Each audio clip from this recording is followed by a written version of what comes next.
So as I was saying in the last video, StarCraft 64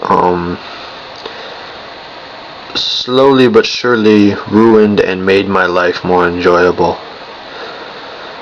After I was playing StarCraft, I eventually moved on to Diablo, Diablo 2, Warcraft 3, and now I've put Battle.net behind me for the most part.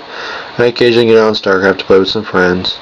I get on Diablo 2 occasionally to help out some friends with transferring items, and I get on Warcraft 3 to play occasionally, not all that often. But it all started with StarCraft 2. I was introduced to online gaming, or not StarCraft 2, StarCraft 64, excuse me. Oh yes, when StarCraft 2 comes out, I'm also going to lose my life again, most likely. The life that I don't have. Apparently I sit at home, make videos, play video games, and talk on the computer and on the phone. That's my life right now until college starts next month. When I'll hopefully be getting a job also. Sorry, this is the N64 collection. My bad. Yeah, StarCraft 64. Good graphics. The game really needs the expansion pack to achieve the full content of it. The original StarCraft campaign is playable, but in order to play Brood War, you need the expansion pack. I'm guessing that's because Brood War is much more. It requires much stronger hardware. There's probably more enemies, which I think I do remember playing Brood War myself on the PC. Also, you're able to play one player in skirmishes or custom games. Not custom games, but yes, custom games and skirmishes. But in order to actually enable two-player, you have to have the expansion pack. Thankfully I do, and this game is awesome.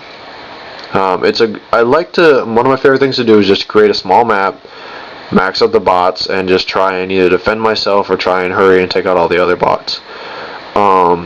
Unfortunately, due to the control of the game, not having the mouse and keyboard, you can't be nearly as fast. They try and add some hotkey support by enabling, like, say you press A to click on the command center. You press right C to build, and you press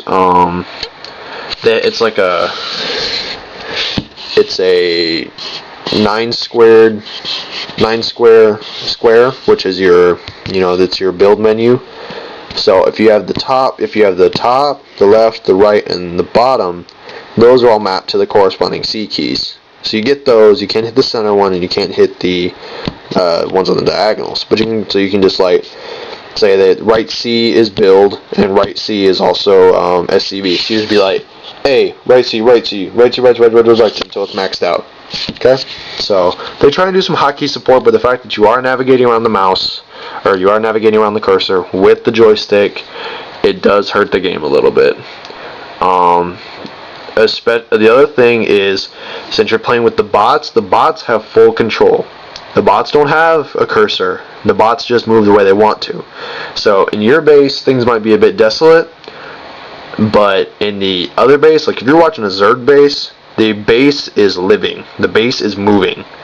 The units are moving. The overlords are patrolling, and there's no patrol option. There's no patrol button to make them patrol around by themselves.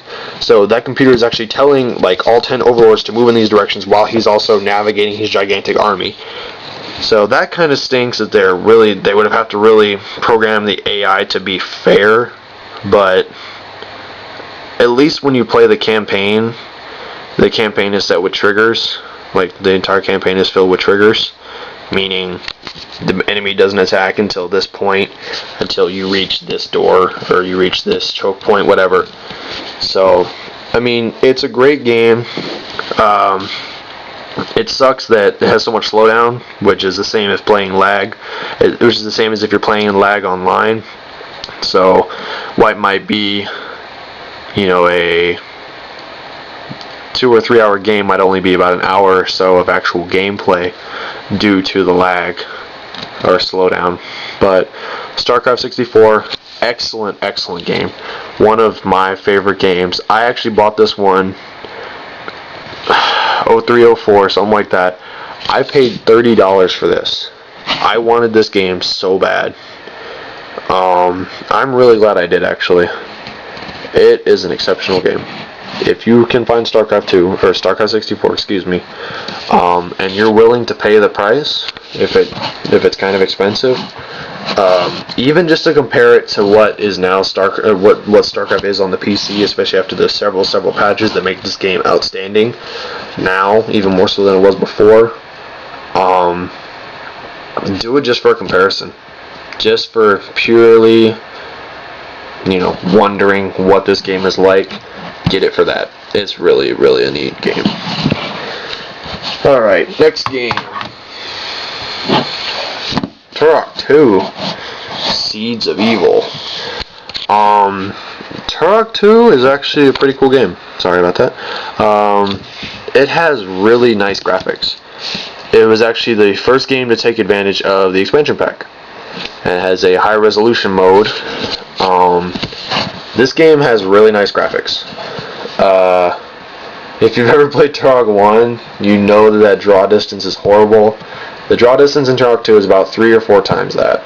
So you can actually see what's around you in the environment before it's attacking you. Before you've already fallen off the cliff.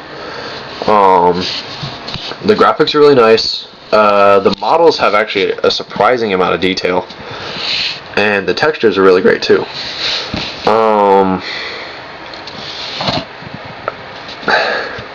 Really the only thing that I can say that I don't like about this game is, oh boy, this game requires a memory card. Memory cards have 123 blocks. Turok 2 requires 90, I think. So a good portion of your memory card will be sucked up by this game. Not as much as a sports game, which usually take an entire memory card, but this game's going to suck up a whole lot. Sorry about that. Also, the way you save the game is very bizarre. You have to reach these checkpoints. Think of it like Final Fantasy. When you're playing for a long time and you're like, damn, I wish I could freaking save because I'm tired of playing this. I don't know if y'all get tired of playing Final Fantasy. I do.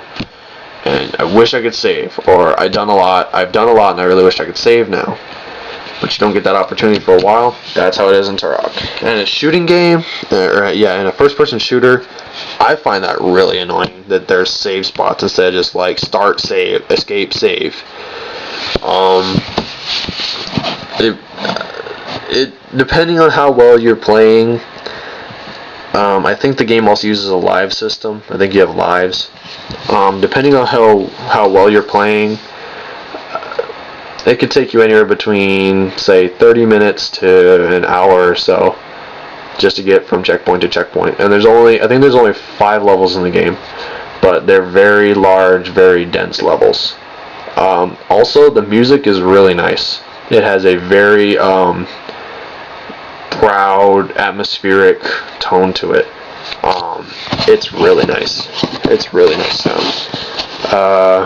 The sound effects are alright. I mean, it's Turok. Can't expect pure greatness out of the sound effects.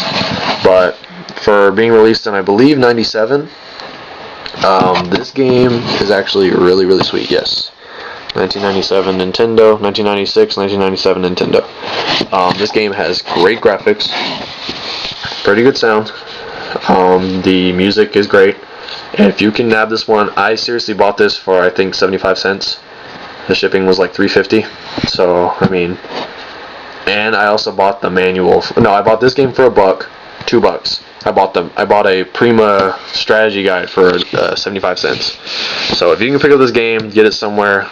I really need to speed these up. Next video. Thanks, guys.